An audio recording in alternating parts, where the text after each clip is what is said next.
Hi, എല്ലാവർക്കും saints ഡയറിയിലേക്ക് സ്വാഗതം. ഇന്ന് നമുക്ക് പെട്ടെന്ന് തയ്യാറാക്കാൻ കഴിയുന്നതും നല്ല ടേസ്റ്റുള്ളതുമായ ഒരു സ്നാക്ക് ഐറ്റം എങ്ങനെയാണ് തയ്യാറാക്കുന്നത് നോക്കാം. ഒരു പാത്രത്തിലേക്ക് ഞാൻ 2 സവാള ചെറുതായി അരിഞ്ഞതിന് ഇട്ട് കൊടുത്തിട്ടുണ്ട്. 2 പച്ചമുളക് ചെറുതായി അരിഞ്ഞതും 1/2 ടീസ്പൂൺ ഉപ്പും ചേർത്ത് കൈകൊണ്ട് നന്നായി അങ്ങ് മിക്സ് ചെയ്തെടുക്കാം. സവാള അരിയുമ്പോൾ വളരെ നൈസായിട്ട് തന്നെ അരിയാൻ ശ്രമിക്കണം.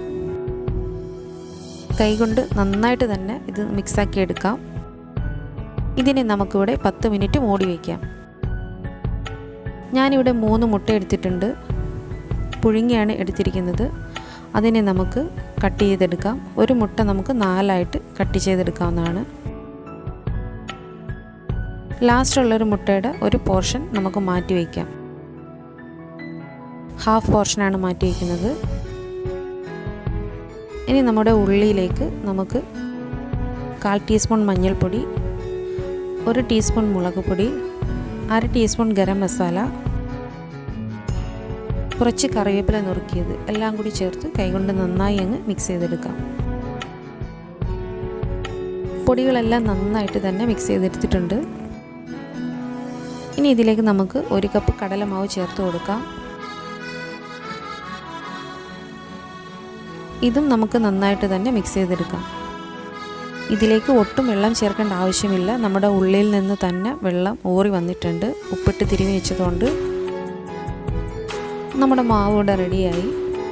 ഇനി ഇതിലേക്ക് നമ്മൾ മാറ്റി വെച്ചിരിക്കുന്ന ഹാഫ് പോർഷൻ മുട്ട ഉണ്ടല്ലോ, അത് നമുക്ക് ഒരു ഗ്രേറ്ററിലൂടെ ചീകിട്ട് കൊടുക്കാം. ഇനി ഇതിനെ നമുക്ക് കൈകൊണ്ട് മിക്സ് ചെയ്തെടുക്കാം. ഈ മുട്ട കൂടി ചേർത്ത് ഇങ്ങനെ മാവ് തയ്യാറാക്കുന്നത് ഈ ഒരു സ്നാക്കിന് നല്ല ടേസ്റ്റാണ്.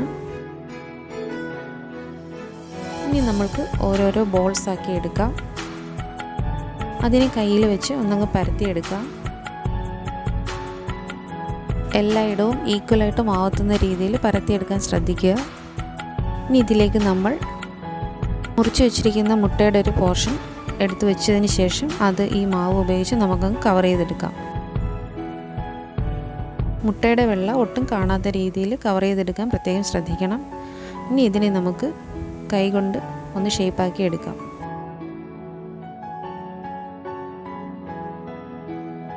ഇതുപോലെ തന്നെ നമുക്ക് മറ്റുള്ളതെല്ലാം തയ്യാറാക്കി എടുക്കാവുന്നതാണ്. നമ്മൾ മാവ് തയ്യാറാക്കുമ്പോൾ പൊടിയുടെ കൂട്ടത്തിൽ ഒരിക്കലും മുട്ട ഗ്രേറ്റ് ചെയ്തിട്ടരുത്. അതെല്ലായിടവും എത്താൻ സാധ്യതയില്ല. അതുകൊണ്ട് മാവ് നന്നായി മിക്സ് ചെയ്തതിന് ശേഷം മാത്രമേ മുട്ട ഗ്രേറ്റ് ചെയ്ത് ഇട്ട് കൊടുക്കാവൂ. എന്നിട്ട് മാവ് തയ്യാറാക്കിയെടുത്ത് എല്ലായിടവും മുട്ട എത്തി കിട്ടുന്നതാണ്. മാത്രമല്ല അതിന് നല്ല ടേസ്റ്റുമാണ്. നമ്മളുടെ എല്ലാ മുട്ടയുടെ കൂട്ടും ഇതുപോലെ തയ്യാറാക്കി എടുത്ത് വെച്ചിട്ടുണ്ട്. ഇനി ഇത് നമുക്ക് ചൂടായി കിടക്കുന്ന എണ്ണയിലേക്ക് ഇട്ട് കൊടുക്കാം. ഒരു വശം വേകുമ്പോൾ നമുക്കിതിനെ തിരിച്ചിട്ട് കൊടുക്കാം.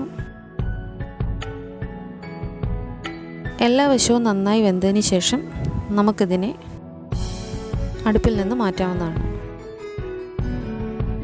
മീഡിയം ഫ്ലെയിമിലിട്ട് വേണം ഈ ഒരു സ്നാക്ക് ഐറ്റം തയ്യാറാക്കാൻ. ബാക്കിയുള്ളതും ഞാൻ ഇതുപോലെ തന്നെ വറുത്തെടുക്കുന്നുണ്ട്.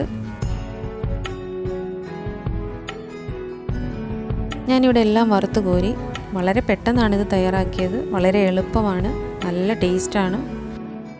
ഒരിക്കലെങ്കിലും നിങ്ങൾ ഇതുപോലെ ഒന്ന് തയ്യാറാക്കി നോക്കുക. ഈ ഒരു സ്നാക്ക് ഐറ്റം നിങ്ങൾക്ക് ഇഷ്ടമായി എന്നുണ്ടെങ്കിൽ ഈ ചാനൽ സബ്സ്ക്രൈബ് ചെയ്യാൻ മറക്കരുത്. സബ്സ്ക്രൈബ് ചെയ്യുമ്പോൾ തൊട്ടടുത്ത് കാണുന്ന ബെല്ലൈക്കണിൽ ഓൾ എന്ന ഓപ്ഷൻ കൊടുക്കാൻ ശ്രദ്ധിക്കുമല്ലോ. അപ്പോൾ എല്ലാവരും ലൈക്ക് ചെയ്യാൻ മറക്കരുതേ.